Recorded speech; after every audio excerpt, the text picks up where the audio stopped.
আসসালামু আলাইকুম, আমার পেজ থেকে স্বাগতম। আজ আমি তালের পিঠা বানাবো।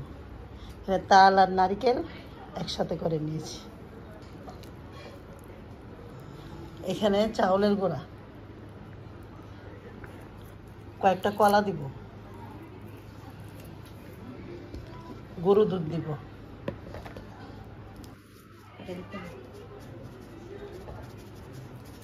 দেখেন কীভাবে মাখাতে হয়, হাতের সাহায্যে ভালো করে মাখাতে হবে। একটু ময়দা দিয়েছি, ময়দা দিলে পিঠাটা নরম হবে।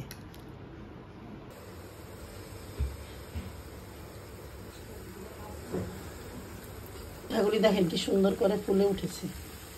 আমি একটা কথা বলতে ভুলে গিয়েছি, এখানে একটু বেকিং সোডা ব্যবহার করেছি, অল্প পরিমাণে দিবেন।